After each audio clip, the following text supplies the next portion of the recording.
ससुराल की बालकनी के सामने मायके की हरी भरी बालकनी। गायत्री अपने हाथों में एक तस्वीर को कसकर पकड़े बेड पर बैठे फूट फूट कर रो रही है। वो दुर्घटना मेरे जहन से कभी नहीं निकलता। जिसको अपना समझा उसी ने मेरे सीने में खंजर भोंका। गायत्री फूट फूट कर रोती है कि तभी वहां पर उसकी सास, उसका पति और उसके दोनों बच्चे उपस्थित होते हैं। क्या हुआ बहू, ऐसे फूट फूट कर क्यों रो रही हो? माँ, रो क्यों रही हो? और ये तस्वीर आप कब तक अपने सीने से लगा कर रखोगी? भूल जाइए इन चीजों को। हाँ, अब इन चीजों से तुम्हें बाहर निकल जाना चाहिए। वो बस एक हादसा था गायत्री। हाँ, ऐसे आपकी तबीयत भी खराब हो सकती है। मैं उसको कभी माफ नहीं करूंगी और ना ही इस दुर्घटना को मैं कभी जीते जी भूल पाऊंगी।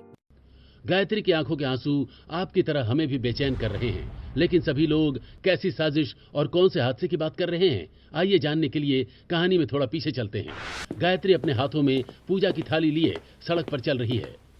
कृष्ण कृष्ण राम राम। वही सड़क पर वंदना और उसकी बेटी आकृति आ रही होती हैं, जिसे देख गायत्री सीधा अपने ऊपर लोटे से जल लेकर छिड़कने लगती है। कृष्ण कृष्ण राम राम। ये किसकी शक्ल देख ली? सुबह सुबह पूरी भजन भक्ति ही भ्रष्ट हो गई है मेरी तो। और अब तो लगता है सारा दिन खराब हो जाएगा। इतना कहकर गायत्री रास्ता बदल लेती है। माँ, ये सब क्या है? आखिर ये आपके साथ ऐसा व्यवहार क्यों करती है? रहने दे बेटी, मुझे इसके इस बर्ताव से कोई दुख नहीं पहुँचता। इसी तरह अगले दिन वंदना अपनी हरी भरी बालकनी से हरी भरी सब्जियां तोड़कर पड़ोस के लोगों को बालकनी से ही दे रही होती है। वंदना, तेरी बालकनी में ये चारों तरफ लगी हरी भरी सब्जियां तेरी बालकनी को बहुत खूबसूरत बना देती है। और ये सब्जी खाकर हमारी सेहत भी सही ठीक रहती है। इतने में वहां पर देवकी अपने बालकनी में आती है। वंदना बहू, थोड़ी सब्जियां मुझे भी दे दे। तेरी हरी भरी बालकनी की सब्जियां काफी स्वादिष्ट बनती है। जी माँ जी, अभी देती हूँ, रुकिए। अब वंदना हरी भरी लौकी और पालक तोड़कर देवकी के हाथ में देती है। देवकी उन सभी सब्जियों को लेकर सीढ़ियों से नीचे उतर रही होती है कि तभी गायत्री उसे देख लेती है। माँ जी, क्या ये सभी सब्जी आपने पड़ोस की वंदना की हरी भरी बालकनी से ली है? हाँ, वो सबको बांट रही थी तो मैंने भी ले लिया। लेकिन माँ जी, आप जानती है ना कि उस औरत से मेरी कितनी बड़ी दुश्मनी है। अच्छा, कोई बात नहीं, तुम अपनी दुश्मनी अपने तक रखो। माँ जो करती है उन्हें करने दो। अब देवकी हरी भरी सब्जियां बनाती है जिसे सब खुश होकर खाते हैं। इसी तरह एक शाम आकृति अपनी हरी भरी बालकनी में पानी पटा रही होती है। दूसरी तरफ शिवानी भी अपनी बालकनी में खड़ी होती है। और आकृति कैसी है? जब से कॉलेज खत्म हुए हैं तब से तो घर में तो मन ही नहीं लग रहा है मेरा। हाँ, सही कहा तूने। अब तो बस घर में रहो और मम्मी के साथ उनकी ये हरी भरी बालकनी संभालो। अब आकृति इतना कहती ही है कि तभी दूसरी तरफ गायत्री वहां आ जाती है। तुझे कितनी बार कहा है कि तू उस लड़की से बात मत किया कर। तू जानती नहीं है इसकी माँ की हकीकत। और डायन है, डायन इसकी माँ। और तुझे भी खा जाएगी एक दिन। माँ, ऐसा मत बोलो, आकृति खड़ी है यहाँ। अरे मुझे फर्क नहीं पड़ता, नागिन के बच्चे ही होते हैं ऐसे। और तू जिस नागिन से दोस्ती कर बैठी है ना, एक दिन यही तुझे अपना फन मारेगी। चल यहाँ से। यह सुनकर आकृति को बहुत बुरा लगता है। तभी एक शाम आकृति बाजार से सब्जी के बीज ले रही होती है। तभी वहां से गुजर रहा अमित का पर्स जमीन पर गिर जाता है। सुनिए सुनिए, अरे सुनिए, सुन भी लीजिए, आपसे ही कह रही हूँ। तभी अमित पीछे मुड़कर, जी मुझे कुछ कहा क्या आपने? जी, ये आपका पर्स गिर गया था, पकड़िए, कब से आवाज दे रही हूँ। ओह थैंक यू, मैंने ध्यान नहीं दिया। कोई और होता तो देता भी नहीं। अब इसी तरह कुछ हफ्ते गुजरते हैं और एक दिन गायत्री खाने की टेबल पर, गोविंद जी, मैं सोच रही हूँ कि अपने बेटे अमित की शादी कर दूं। गली मोहल्ले में भी सबने अपने बेटों की शादी कर दी है, बस मेरा बेटा ही कुंवारा घूम रहा है। वैसे इसकी उम्र तो हो गई है हाथ पीले करने की। हाँ तो भाई ठीक है, मैं कल ही पंडित को बुलवाती हूँ। रुक जा बहू, इतनी जल्दीबाजी किस बात की? तू जानती है ना कि तेरे बड़े बेटे की शादी पड़ोस की वंदना की बेटी से बचपन में ही तय हो चुकी है, जो मेरे पति ने तय किया था। ये सुनकर गायत्री दंग हो जाती है। माँ जी, आप मेरी सास है या दुश्मन? आप जानती है ना कि उस वंदना से मेरा 36 का आंकड़ा है और आप चाहती है कि मैं उसकी बेटी को इस घर की बहू बनाऊं। आप जानती है ना उसने मेरे साथ क्या किया है। वैसे माँ, मैं एक पल को मान सकती हूँ कि आंटी ने आपके साथ गलत किया होगा या उनकी कोई गलती रही होगी, लेकिन उनकी बेटी बहुत अच्छी है। वो हमारे भैया की वाइफ बनेगी तो उनके लिए सही साबित होगी। हाँ, मुझे भी वो लड़की ठीक लगती है। पर्सनली मैंने उसे कई बार देखा है। मुझे उसके बिहेवियर में कभी कोई घमंड और कुछ गलत नहीं दिखा। और फिर दादाजी की इच्छा है तो हमें इसे अवॉइड नहीं करना चाहिए। हाँ गायत्री, गुस्से में गलत निर्णय मत लो। तुम जानती हो ना कि मेरे पिता का वो एक आखिरी इच्छा था और हमारा परिवार शुरू से ही मित्रता निभाता आया है। वो तो बीच में तुम्हारी दुश्मनी हो गई वंदना से। इसका मतलब ये नहीं कि हम पुराने वादे तोड़ देंगे। शादी तो उसी से ही होगी। ठीक है, कर लीजिए शादी, लेकिन ना तो मैं उस लड़की को देखने जाऊंगी और ना ही शादी में शामिल होंगी। घर आएगी तो गृह प्रवेश कर दूंगी, बस इससे ज्यादा और कुछ नहीं। अब 1 से 2 दिन बाद गायत्री का पूरा परिवार अमित को लेकर वंदना के घर पहुंचता है शादी की बात करने। अरे आप लोग बैठिए ना, बेटी जाओ सबके लिए खाना पीने का कुछ बना कर लाओ। जी माँ जी, अभी लाई। अब आकृति बालकनी में आती है और वहां से एक पालक, प्याज और फूल गोभी तोड़कर नीचे ले जाती है और फिर उन सब्जियों को अच्छे से धोकर काटकर उन सब्जियों को बेसन में डुबोकर वो कई तरह के पकौड़े तलती है और फिर चाय और कॉफी बनाती है और फिर सभी चीजों को वो लड़के वालों के सामने रखती है। आपकी बेटी तो बहुत ही सुंदर है और बहुत काम काजू है और इस नाश्ते से भी बहुत अच्छी खुशबू आ रही है। हाँ, आकृति तो शुरू से ही खाना बनाने में अच्छी है। ये कॉलेज में भी अच्छे अच्छे पकवान बनाकर ही लाती थी। चलो अच्छा है। वैसे मुद्दे की बात यह है कि वंदना जी, हम अपने बेटे की शादी आपकी बेटी से करवाना चाहते हैं। आप तो जानती हैं कि यह पूर्वजों का फैसला है। जी, मैं बहुत अच्छे से जानती हूँ और मुझे इस रिश्ते से कोई एतराज नहीं है। हमारी तरफ से ये रिश्ता पक्का है, आप बस मुहूर्त निकलवा दीजिए। इतना कहकर लड़के वाले खुशी खुशी वहां से चले जाते हैं, लेकिन आकृति के चेहरे पर एक डर और घबराहट झलक रही होती है। माँ, आपने देखा अमित की माँ नहीं आई यहाँ पर। वो नहीं चाहती कि मैं अमित से शादी करूँ। उनके जहन में अभी भी दुश्मनी और जहर भरा हुआ है। कहीं ये जहर शादी के बाद वो मेरी जिंदगी में तो नहीं खोल देगी। नहीं बेटा, ऐसा कुछ नहीं होगा। तेरा साथ देने के लिए वहाँ पर बहुत लोग हैं। ये दुश्मनी तो बस गायत्री के मन में बैठी है और किसी के मन में नहीं है। अगले दिन आकृति नहा धोकर छत पर तुलसी माता को जल चढ़ाती है। वहीं अपनी छत से गायत्री ये देखकर गुस्से से अपनी आंखों को लाल पीली करती हुई वहां से चली जाती है। बाप रे, मेरी सास तो बिल्कुल आग का गोला बनी पड़ी है। कहीं शादी के बाद ये मेरे ऊपर ही ना फट जाए।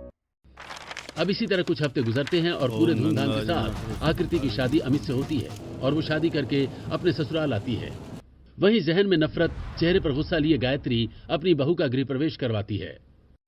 आओ बहू रानी, इस कलश को गिराकर घर के अंदर गृह प्रवेश करो। आज से तुम इस घर की इकलौती बहू हो। और हाँ, अब तुम इस घर की बहू हो तो तुम्हें हमारे अकॉर्डिंग चलना होगा। अरे बहू ने चौखट पर कदम रखा नहीं कि तू लगी उसको कानून सिखाने। अरे उसको सीधे पैर अंदर तो आने दे। माँ, आप भी क्या क्या बोलने लगी हो। भाभी जाओ अपने कमरे में आराम करो, कल सुबह मिलते हैं। Good night. अब आकृति अपने पति के साथ अपने कमरे में आती है और आराम करती है। अगले दिन सुबह आकृति नहा धोकर सुंदर साड़ी में तैयार होकर ससुराल वालों के पास आती है और सबके पैर छूती है। खुश रहो बहू, सदा सुहागन रहो। हाँ, ऐसे ही खुश रहो, चेहरे पर मुस्कान बनी रहे तुम्हारे। हाँ हाँ ठीक है, हो गया, बस इतना करने की जरूरत नहीं है, खुश रहो। वो माँ जी, आज मेरी पहली रसोई है तो क्या बनाऊँ आप लोगों के लिए? क्या पसंद है आप लोगों को बताइए। बहू, मुझे तो शुगर है तो मैं ज्यादा मीठा नहीं खाती और तेरी दादी सास को कोलेस्ट्रॉल की शिकायत है तो वो भी ज्यादा तला भुना नहीं खाती। तो इसी हिसाब से कुछ अपनी पहली रसोई में बनाना। जाओ जाकर बना लो।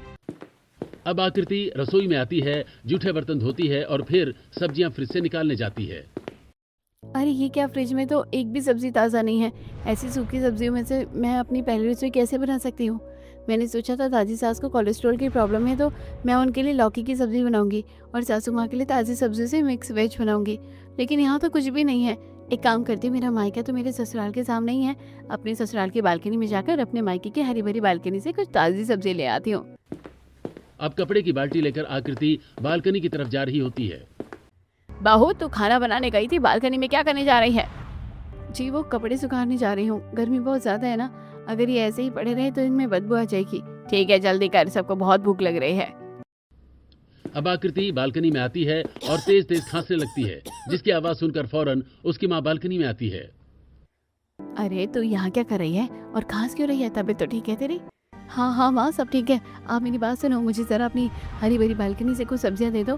पागल है क्या तू? अपने ससुराल की बालकनी से तू अपने मायके की हरी भरी बालकनी से सब्जी मांग रही है? किसी ने देख लिया ना तो शादी के पहले ही बवाल हो जाएगा। माँ, किसी को पता नहीं चलेगा। रुको, मैं तार के ऊपर चादर बिछा देती हूँ। अब आकृति अपनी बालकनी के फर्श पर एक चादर बिछा देती है। फिर सामने की बालकनी से उसकी माँ एक एक कर सब्जियां फेंकना शुरू कर देती है। जो सीधे आकृति की बालकनी की चादर पर गिरती हैं और वो उन्हें फटाफट चुन लेती है। अब रसोई में जाकर आकृति 2 से 3 तरह की सब्जी, रोटी, चावल और मीठे में हलवा बनाकर घर वालों को दे देती है। अब सभी लोग खाना खाते हैं। भाभी खाना बहुत अच्छा बनाया आपने। हाँ, खाना तो वाकई बहुत अच्छा बना है। हाँ, मुझे भी काफी अच्छा लगा। खाना स्वादिष्ट है। बहू तू भी आ, बगल में बैठकर खा। अब आकृति बगल में बैठकर जैसे ही खाना खाना शुरू करती है तभी उसकी सास कहती है, बहू सब्जियां खाने में तो काफी ताजी और हरी भरी लग रही है, और जहाँ तक कि मुझे याद है कि मैं अपने घर में 1 हफ्ते पहले सब्जी लेकर आई थी, और 1 हफ्ते पहले पुरानी सब्जी इतनी ताजी नहीं हो सकती। ये सब्जी कहाँ से आई है? अब ये सुनकर आकृति घबरा जाती है। उसके हाथ का निवाला जो उसके मुंह तक जा रहा था वो नीचे गिर जाता है। वो माँ जी आप सही कह रही हैं, फ्रिज में रखी सब्जियां तो सारी खराब हो गई थी। ये सारी सब्जियां तो मैंने ऑनलाइन ब्लिंकिट से मंगाया है। सो टैलेंटेड, अच्छा है, गुड जॉब। अब इसी तरह अगले दिन सुबह अमित बालकनी में सुबह की ब्लैक टी पी रहा होता है। तभी मौसम काफी सुहाना होता है। हल्की बारिश होने लगती है। यार, मौसम काफी गजब हो रहा है। ऐसे में मसाला चटपटी कड़ी खाने को मिल जाए ना तो मजा ही आ जाएगा। अभी बोलता हूँ, आकृति को बना देगी। अब हल्का भीगा हुआ अमित नीचे आता है। अरे आप तो पूरे गीले हो रहे हैं, बाहर बारिश हो रही है क्या? हाँ, बारिश हो रही है काफी। और सुनो ना, जरा कड़ी बना दो ना, बहुत मन कर रहा है खाने का। मैं भी खाऊंगी, और मुझे भी खाना है, और इसमें उड़द की दाल के पकोड़े भी डालना भाभी। ठीक है फिर, आज सबके लिए मैं कड़ी चावल ही बना देती हूँ। अब आकृति रसोई में आती है और उड़द की दाल की पकौड़ियाँ तलती है और फिर बेसन घोलकर वो कढ़ाई में कढ़ी का छौंका लगाती है। कुछ देर में लगभग कढ़ी बनकर तैयार हो जाती है और अच्छी खुशबू रसोई में फैलने लगती है। कड़ी तो बन गई, लेकिन अगर इसमें मैं सूखी मिर्च और कड़ी पत्ते का तड़का भी लगा दूं तो ये कड़ी और चटपटी बनेगी। पर फ्रिज में तो ये कड़ी पत्ता है ही नहीं, ब्लिंकिट से मंगवा लेती हूँ। अरे ब्लिंकिट पर तो कड़ी पत्ता आउट ऑफ स्टॉक लगता है। अब अपनी मायके की हरी भरी बालकनी से ही मदद लेनी पड़ेगी। अब आकृति बालकनी की तरफ बढ़ती है। कहाँ चली गई बहू, बार बार बालकनी की तरफ क्यों भागती हो? वो माँ जी खाना बनाने के चक्कर में पौधे में तो पानी डालना ही भूल गई थी। बहू अच्छी खासी बारिश हुई है, अब पानी क्या डालना पौधों में? मर गई, अब क्या बोलूं? माँ जी हाँ, बारिश तो हुई है, लेकिन फिर भी थोड़ा बहुत देखना पड़ेगा ना। मैं आती हूँ ना। अब आकृति फिर से अपने ससुराल के बालकनी में आकर अपनी मायके की हरी भरी बालकनी में अपनी माँ को खास खास कर बुलाती है। वंदना अपनी रसोई के खिड़की से, अरे ये मेरी बेटी फिर क्यों आ गई बालकनी में? देखती हूँ, खाना भी नहीं बना मेरा अभी तक। अब वंदना बालकनी में आती है। क्या हुआ? अब क्या आफत आ गई? अपनी सास से चुप कर तो आई है ना। हाँ माँ, वैसे मुझे कड़ी पत्ता चाहिए। माँ, आपके दामाद को कड़ी खानी थी, तो कड़ी तो बन गई है, लेकिन तड़का लगाने के लिए कड़ी पत्ता नहीं है। अच्छा एक काम कर, एक बाल्टी में रस्सी बांध कर उसे मेरी तरफ फेंक दे। अब आकृति रस्सी से बंधी बाल्टी को हवा में लहराते हुए सीधे अपनी माँ की बालकनी की तरफ फेंक देती है। अब वंदना उसमें ताजा कड़ी पत्ते डालती है और बाल्टी को धीरे से नीचे लटका देती है, जिसे आकृति धीरे धीरे अपनी बालकनी की तरफ खींच लेती है। पड़ोसी ये देखकर, बाप रे, वैसे तो सास और समधन में कभी पटती नहीं है, दोनों एक दूसरे की जन्म जानी दुश्मन है। और बहू देखो कैसे बालकनी से रिश्ता निभा रही है अपनी माँ के साथ।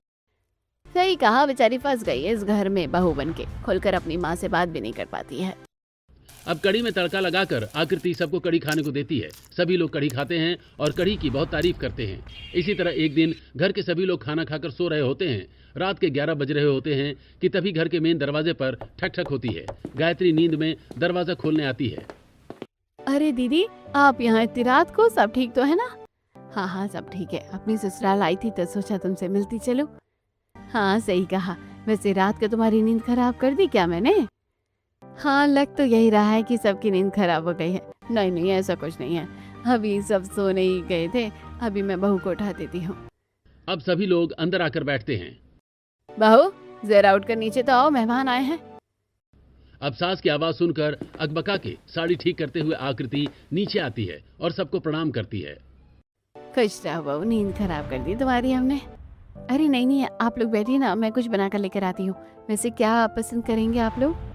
बहू मेरे लिए तो वेजिटेबल पुलाव बना दो हल्का सा, और बहू मेरे लिए तो हल्के और मिक्स वेज की सब्जी बना दो, सुबह से कुछ नहीं खाया है। बहू मैं तो हल्का ही खाऊंगी, तो मेरे लिए दाल चावल बना दो। तभी सीढ़ियों से उतरता अमित, प्रणाम बुआ जी। हाँ हाँ, आप चिंता मत कीजिए, मेरी बीवी सब बना देगी। अब आकृति रसोई में आती है और फ्रिज खोलती है तो फ्रिज में एक भी सब्जी नहीं होती। अरे फ्रिज में तो सब्जी ही नहीं है और वेज पुलाव बनाने के लिए तो सब्जी चाहिए और मिक्स वेज भी सब्जी से ही बनेगी। क्या करूँ, इस वक्त ब्लिंकिट करना भी मुझे ठीक नहीं लग रहा और बाजार भी नहीं जा सकती। अपनी माँ को फोन करती हूँ। हेलो माँ, आप अभी तक जगी हुई हो, सोई क्यों नहीं? कमबख्त पागल है क्या तू, इतनी रात को फोन करके तूने मुझे जगाया है? मैं तो आराम से ही सो रही थी। बता क्या बात है? वो माँ, अपनी हरी भरी बालकनी से थोड़ी सब्जी दे दो ना, घर में कुछ मेहमान आए हैं और घर में कोई सब्जी भी नहीं है। बाप रे, इतनी रात को मेरी बेटी से खाना बनवा रहे हैं ये लोग। अच्छा तू बालकनी में आ, मैं देती हूँ सब्जी। अब चोरी छुप के आकृति बालकनी में आती है। वंदना भी सब्जी पन्नी में भरती है। अरे ये सब्जी मैं तुझे दे हूँ कैसे? यहाँ से फेंकूंगी तो सारी सब्जी नीचे गिर जाएगी। माँ आप कोई जुगाड़ लगाओ ना। अरे रुक जा। अच्छा रुक, मेरे पास ड्रोन है, मैं उसमें लटका के रिमांड से भेजती हूँ सब्जियाँ। अब ड्रोन से वंदना सब्जी की थैली टांगती है और रिमोट से ड्रोन को उड़ाते हुए अपनी बालकनी से अपनी बेटी के ससुराल में सब्जी भेजती है। Thank you so much mummy. अब आकृति फटाफट खाना बनाती है, रसोई में आकर और मेहमानों को देती है। सभी लोग खाना खाते हैं। बहू खाना तो बहुत अच्छा बनाया है। अब खाना खाकर सब आराम करने जाते हैं, लेकिन गायत्री को ये सब ठीक नहीं लगता और वो रसोई में आती है और वो अपनी बहू का हाथ गुस्से से मरोड़ते हुए कहती है, माँ जी ये क्या कर रही हैं आप? बहू, डस्टबिन के अंदर कोई भी ऑनलाइन सब्जियों का पैकेट नहीं है। फ्रिज में मैंने सुबह ही देखा था कि उसमें एक भी सब्जियां नहीं थी। फिर रात को तुमने इतना सारा पकवान कैसे बना लिया? सच सच बता आज मुझे कि ये सब्जियां तू कहाँ से लेकर आ रही है?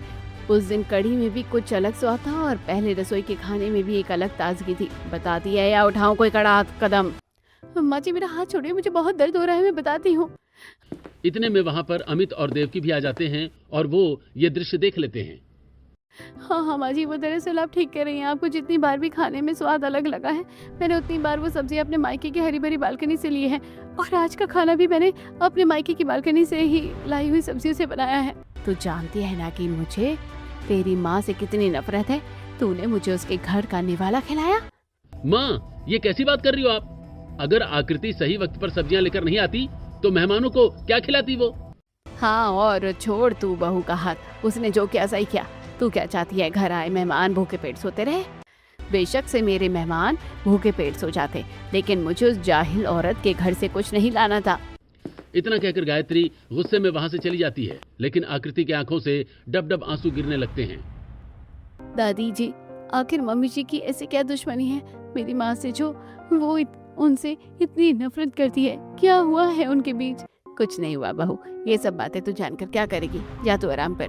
अब अगले दिन आकृति जब बालकनी में कपड़े सुखाती है तो उसकी माँ देखती है कि उसके हाथों पर लाल निशान हैं। अरे अरे बेटी, सुन सुन, मेरी आवाज आ रही है तुझे? ये तेरे हाथों में निशान कैसा है? किसी ने तेरा हाथ मोड़ा है क्या? अरे नहीं नहीं माँ, ये सब तो ऐसे ही गर्मी में थोड़े रैशेस हो गए थे, मैं आती हूँ। अब इसी तरह एक शाम देव की। बहू, बहुत मन कर रहा है अरबी के पत्तों के पकोड़े खाने का। उसमें जो बेसन लगाकर सब्जी बनाती है ना, वो बहुत ही स्वादिष्ट बनती है। लेकिन आज के टाइम पर अरबी के पत्ते कौन उगाता है? गांव में तो हर घर में अरबी के पत्ते आराम से मिल जाते थे। सच में आपको अरबी के पत्तों के पकोड़े बहुत पसंद है क्या? वैसे मुझे भी बहुत पसंद है। हाँ, आजकल ये चीजें कहीं नहीं मिलती है जल्दी, ये सब देसी खाना होता है ना। पर सच कहूँ तो मेरी माँ है ना, उनकी हरी भरी बालकनी में अरबी के पत्ते भी हैं, लेकिन मैं ला नहीं सकती। माँ जी है ना, बहुत डांटेगी। अरे तू जा मंगा कर लेकर आ, अपनी सास से कह दियो शाम की पूजा करने गई थी तू बालकनी में। अच्छा आइडिया, अभी लेकर आती हूँ। अब आकृति बालकनी में रखे तुलसी माता की पूजा करती है और तेज तेज घंटी बजाती है। वंदना जो हॉल में बैठकर टीवी देख रही है। ये आवाज तो मेरी बहू के ससुराल की बालकनी से आ रही है। ये घंटी कौन बजा रहा है वहाँ पर? अब वंदना उठकर बालकनी में आती है। बाप रे, इतनी तेज घंटे क्यों बजा रही है? क्या हो गया? मुझे बुला रही है या सच में पूजा कर रही है? अरे माँ, आपको ही बुला रही हूँ। वैसे ससुराल के बगल में मायके की हरी भरी बालकनी होने का बहुत फायदा है। जो मन करता है वो झटपट मांग लेती हूँ। अच्छा माँ, एक काम करिए, अरबी के पत्ते दे दीजिए ना। मेरी दादी सास को अरबी के पत्तों के पकोड़े खाने हैं। पर आप दोगी कैसे? अच्छा रुको। अब आकृति अपनी बालकनी से एक लंबा डंडा बांधकर सामने वाली बालकनी तक पहुंचाती है, जहां उसकी माँ उस पर पन्नी में अरबी के पत्ते टांग देती है। फिर आकृति बड़ी ही चतुराई से उस डंडे को धीरे धीरे अपनी तरफ स्लाइड करते हुए खींच लेती है। अब आकृति जैसे ही अरबी के पत्ते की पन्नी पकड़ती है, वहां पर गायत्री आ जाती है। आजा बहू, तू यहाँ ससुराल की बालकनी से अपने मायके की हरी भरी बालकनी से अरबी के पत्ते ले रही है? तुझे मेरी बात एक बार में समझ नहीं आती कि ये औरत मेरी दुश्मन है, और अगर तू मेरी बहू है तो तेरी माँ तेरे लिए दुश्मन होनी चाहिए। अब उस अरबी के पत्ते को लेकर गायत्री वंदना के मुंह पर फेंक देती है। तभी वहां पर देवकी आती है। बहू, अपनी बहू को कुछ मत कहो, मैंने ही इसे कहा था ये सब करने को, और तुम यूं वंदना के मुंह पर सब्जी फेंक रही हो, ये बिल्कुल ठीक नहीं है। अब आकृति नम आंखों से वहां से चली जाती है। वहीं वंदना भी गुस्से में वहां से चली जाती है। अब इसी तरह एक दिन आकृति बालकनी में आती है तो देखती है उसकी माँ की हरी भरी बालकनी में लगी सभी सब्जियां सूख रही हैं। अरे माँ की तबीयत तो ठीक है ना? माँ की हरी भरी बालकनी सूख रही है, कोई इसमें पानी क्यों नहीं डालता?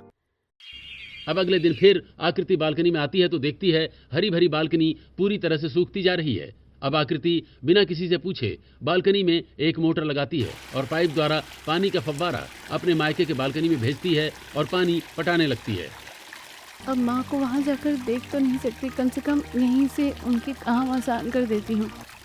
वहीं नीचे खड़ी सड़क पर गायत्री के ऊपर पानी की कुछ बूंदें गिरती हैं। गायत्री सर ऊपर करती है और देखती है कि उसकी बहू कैसे अपने ससुराल की बालकनी में खड़ी होकर मायके की हरी भरी बालकनी में पानी पटा रही है। अब गुस्से से गायत्री ऊपर आती है और मोटर बंद करती है। ऐसा है ना बहू, अगर इस घर में रहना है तो मेरी बात माननी पड़ेगी, लेकिन तुम मान नहीं रही, इसलिए मुझे तुझे आज सजा देनी ही पड़ेगी। अब गायत्री अपनी बहू के पैर से चप्पल छीनकर उसे कड़ी धूप में नंगे पैर खड़ा कर देती है। खबरदार, जो तू अब नीचे गई तो जब तक मैं नहीं कहती तू इसी धूप में बालकनी में खड़ी रहेगी। माँ जी, बालकनी का फर्श बहुत गर्म हो रहा है, मेरा पैर चल रहा है, तो मैं क्या करूं, खड़ी रहे ऐसी। अब कड़ी धूप में आकृति खड़ी खड़ी बेहोश हो जाती है। उसके पैर लाल पड़ जाते हैं। तभी वहां पर अमित शिवानी आते हैं। आकृति, ये क्या हुआ तुम्हें? तुम ठीक तो हो ना? अब आकृति की बालकनी का शोर उसके मायके तक जाता है और उसकी बीमार माँ लड़खड़ाती हुई अपनी बालकनी में आती है। दामाद जी, मेरी बेटी ठीक तो है ना? भगवान पक्का इसकी सास ने ही कुछ किया है इनके साथ। भाभी, भाभी क्या हुआ आपको? अब आकृति को होश आता है और आकृति रो रो कर सारी बात बताती है। इतने में वहां पर गायत्री आती है। माँ, ये सब क्या है? अगर मेरी पत्नी आपको कुछ कहती नहीं, इसका मतलब ये नहीं कि आप उसके साथ कुछ भी करेंगी। और क्या हो गया अगर उसने थोड़ी मदद ले ली अपने मायके वालों से तो? हाँ भैया, ठीक कह रहे हैं। और वैसे भी भाभी ने कभी भी अगर अपने मायके की हरी भरी बालकनी से मदद ली है तो वो सिर्फ हमारे लिए, हमारी भलाई के लिए, उनका कोई स्वार्थ नहीं है इसमें। अब गुस्से से अमित अपनी पत्नी को अपने कमरे में ले जाता है और उसे एसी के नीचे लिटा देता है। इसी तरह कुछ हफ्ते गुजरते हैं और एक दिन गायत्री का शुगर लेवल काफी ज्यादा बढ़ जाता है। उसे बेहोशी इतनी ज्यादा आती है कि वो बेड से उठ नहीं पाती। माँ जी, आपको क्या हो गया है? बहू, मेरा शुगर लेवल बढ़ रहा है। Sugar level? अब आकृति फोन में चीजें सर्च करती है। माँ जी को तो हाँ, माँ जी को तो फौरन करेले का जूस देना पड़ेगा। माँ जी आप रुकिए, मैं अभी आती हूँ। आकृति अब रसोई में आती है, चारों तरफ नजर घुमाती है। हाय रब्बा, यहाँ तो करेला ही नहीं है। तभी सड़क से आवाज आती है, सब्जी ले लो, हरी भरी सब्जी ले लो। शुक्र है सब्जी वाला आ गया, अब इसी से करेला ले लेती हूँ। मायके की बालकनी से तो माँ जी ने कुछ भी लेने से मना किया है, सजा भी मिली है, अब नहीं लूंगी वहाँ से कुछ। अब आकृति भागकर गली में आती है। भैया, आपके पास करेले मिल जाएंगे क्या? नहीं, करेले नहीं है, बाकी सारी सब्जियां हैं। तभी वहां पर वंदना आती है। अरे करेले नहीं है तो कोई और सब्जी ले ले, करेले में क्या रखा है? माँ, सास का शुगर लेवल बढ़ गया है, इसलिए करेले चाहिए, उनको बेहोशी आ रही है। क्या कहा? गायत्री को बेहोशी आ रही है? हाँ, उसे शुरू से ही शुगर बढ़ते ही बेहोशी आ जाती थी। रुक, मैं तुझे देती हूँ करेला। माँ, आप दोगी? वो आपके बारे में इतना बुरा भला कहती है, लेकिन आपको उनकी चिंता हो रही है। छोड़, जैसी भी है एक समय पर मेरी अपनी थी, इसलिए मुझे इसकी फिक्र आज भी होती है। क्यों करती हो तुम उसकी फिक्र? देखना, ठीक होते ही सबसे पहले तुम्हें ही बद्दुआ देगी। कोई बात नहीं। अब अपनी बालकनी से वंदना करेले लाकर अपनी बेटी को देती है। आकृति उन करेलों को उबालकर उसका जूस अपनी सास को देती है, जिससे शाम तक गायत्री की तबीयत पहले से बेहतर हो जाती है। अब इसी तरह एक दिन शिवानी अपनी भाभी के साथ बालकनी में आती है। तभी अपनी बालकनी पर वंदना भी आती है। वंदना की सेहत कुछ ठीक नहीं होती। आंटी जी, आपकी तबीयत ठीक नहीं है क्या? माँ, क्या हुआ? आंखों के नीचे काला घेरा, रात भर नींद नहीं आई क्या? 2 दिन से बुखार है। आंटी जी, मुझे माफ़ कर दीजिए, ये मेरी दोस्त है, लेकिन फिर भी मैं इसके लिए कुछ नहीं कर पाती हूँ। ये हमारा घर संभाल रही है, लेकिन मैं इसे कभी इसके घर नहीं भेज पाती हूँ। ये सब मेरी मम्मी की वजह से हो रहा है। कोई बात नहीं बेटी, शादी के बाद तो वैसे भी बेटियों को अपने ससुराल के हिसाब से ही चलना होता है। मैं अपनी सेहत का खुद ख्याल रख लूंगी। ये सुनकर आकृति की आंखें काफी नम हो जाती हैं। तभी वहां गायत्री आती है और वो अपनी बहू का हाथ मोड़ते हुए कहती है, तुझे मैंने यहाँ आने से मना किया तो तू मेरी बेटी को यहाँ ले आई। अपनी माँ से रिश्ते कब तोड़ेगी तू? माँ, भाभी का हाथ छोड़िए। ये सब क्या है? इतना अहंकार ठीक नहीं है। उनकी माँ की तबीयत खराब है, ऊपर से भाभी अपनी माँ की देखभाल ना करके आपकी देखभाल करती है सिर्फ। आपको दिखता नहीं है क्या? आखिर आपकी ऐसी क्या दुश्मनी है उनसे जो आपके अंदर की इंसानियत ही खत्म हो गई है? मुझे अपने पुराने जख्मों को खरोचना नहीं है, उससे मुझे तकलीफ होगी। इतना कहकर गायत्री रोते रोते वहां से चली जाती है। दूसरी तरफ वंदना भी वहां से चली जाती है। भाभी, आखिर आपकी माँ ने ऐसा क्या किया है मेरी माँ के साथ जो मेरी माँ उन चीजों को भूल ही नहीं पा रही है? क्या आपको कुछ नहीं पता?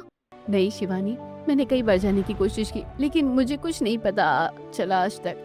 अब इसी तरह कुछ हफ्ते गुजरते हैं और एक दिन गायत्री का बेटा ऑफिस से घर आ रहा होता है कि तभी सड़क पर उसका एक्सीडेंट हो जाता है। इत्तेफाक से वहां वंदना आती है। अरे कौन है ये शख्स? आप लोग खड़े खड़े देख रहे हैं। वंदना अब जैसे उसका चेहरा देखती है, हे भगवान, ये खून से लथपथ मेरे दामाद है, कोई मदद करो उनकी। अब वंदना अपने बलबूते पर अपने दामाद को ऑटो करके अस्पताल लेकर आती है। घबराने की बात नहीं है, अब ये ठीक हैं। चलो बेटा, मैं चलती हूँ। अब तुम अपनी माँ को बुला लो, वो मुझे यहाँ देखेगी तो। रुकिए मम्मी जी, बस बहुत हुआ। आज उन्हें भी पता चले कि आप दुश्मन नहीं परिवार का हिस्सा हैं। अब अमित खुद फोन करके परिवार के सभी सदस्यों को अस्पताल बुलाता है। क्या हुआ बेटा, तू ठीक तो है ना? और ये औरत ये यहाँ क्या कर रही है? सच सच बता, इसने कुछ किया है क्या तेरे साथ? माँ शांत हो जाइए, इन्होंने कुछ नहीं किया है, बल्कि सड़क पर मैं जब अधमरी हालत में पड़ा था तब यही मुझे अस्पताल लेकर आई। हाँ, तुम्हारा बेटा ठीक कह रहा है। और मैं तो ये सब करने के बाद यहाँ से जा ही रही थी, लेकिन इसने मुझे यहीं रोक लिया। माँ, अगर आज मेरे पति ने आपको यहाँ रोका है तो आज मेरी सास को भी ये सच बताना पड़ेगा, जिस वजह से वो आपसे नफरत करती है। बहू, आज तू सबको सच बता। आज इन्हें भी पता चले कि वो हादसा था या साजिश। दिल बैठता जा रहा है, लेकिन आज मैं बोलूंगी। बहू सुनो, ये औरत मेरी दुश्मन है क्योंकि इसने मेरे 2 साल के बेटे को जान से मारा है। ये चिढ़ती थी मेरे बेटे से। ये सच नहीं है। मैं क्यों चिढ़ूंगी तुम्हारे बेटे से? इसलिए क्योंकि तुम्हें पहली बेटी हुई और मुझे बेटा। डॉक्टर ने उसी वक्त तुमसे कहा कि अब तुम्हारी कोई संतान नहीं होगी और तुमने कहा कि तुम्हें बेटी नहीं बेटा चाहिए। और फिर एक दिन जब मेरा बेटा बीमार पड़ा, मैं परेशान होकर तुम्हारी बालकनी से हरी ताजी सब्जियां लेकर गई, अपने बेटे को खिलाया और मेरा बेटा उसे खाकर उसी वक्त मर गया। तुमने जानबूझकर मुझे वो केमिकल वाली सब्जियां दी थी। चुप करो गायत्री, ये सच नहीं है। जिन सब्जियों को खाकर तुम्हारे 2 साल के बेटे की मृत्यु हुई, वो पौधा किसी माली ने आकर मेरे बालकनी में लगाया था और उसने कोई घटिया केमिकल इस्तेमाल किया था, जिससे वो पौधा 3 दिन में काफी अच्छी तरीके से पनप गया था। सब्जियां तक आ गई थी उसमें। मैं खुश थी, मुझे लगा ये ताजी सब्जियां हैं और वो सब्जी मैंने तुम्हें दे दी। लेकिन जब डॉक्टर ने बोला सब्जियों के केमिकल से तुम्हारे बेटे का देहांत हुआ है, तो मेरे पैरों तले जमीन निकल गई। मैंने हर गली नुक्कड़ में उस माली वाले को ढूंढा, लेकिन वो मुझे कभी कहीं नहीं मिला। वो दिन है और आज का दिन है। मैंने वो सब्जी आज तक अपनी बालकनी तक में नहीं लगाई है। और अगर सच में तुम्हारे बेटे से मैं जलती ना, तो आज तुम्हारे बेटे को बचाती नहीं, उस रोड में मैं मरता छोड़ देती। माँ, वंदना आंटी सही कह रही है। यह आपकी गलतफहमी है और कसूरवार तो वो माली है, जिस वजह से मेरा पहला भाई इस दुनिया में आते ही चला गया। अब गायत्री को शर्मिंदगी महसूस होती है। वंदना की आंखों से भी झरझर आंसू गिर रहे होते हैं। चुप हो जाओ वंदना, शायद तुम ठीक कह रही हो। अगर तुम्हें मेरे बेटे से दुश्मनी होती तो आज तुम मेरे बेटे को कभी नहीं बचाती। मैं ही इतने सालों से गलतफहमी में जी रही थी। अब वंदना और गायत्री नासमझ थीं, लेकिन बच्चे समझदार थे। वो फूलों की नर्सरी में जाते हैं और उस माली को ढूंढ निकालते हैं और उसे पुलिस के हवाले करवा देते हैं। और इस दिन के बाद से वंदना और गायत्री की दोस्ती फिर से घनिष्ठ हो जाती है। तभी एक दिन गायत्री वंदना की बालकनी में खड़ी है, उसके हाथ में हरी सब्जियां हैं। मुझे बहुत खुशी हो रही है गायत्री, इतने सालों बाद तुम्हें फिर से अपनी हरी भरी बालकनी में देखकर। मैं भी खुश हूँ। अब हमारे पुराने दिन लौट आए हैं। अब फिर से ये मोहल्ला हमारी दोस्ती से चलेगा।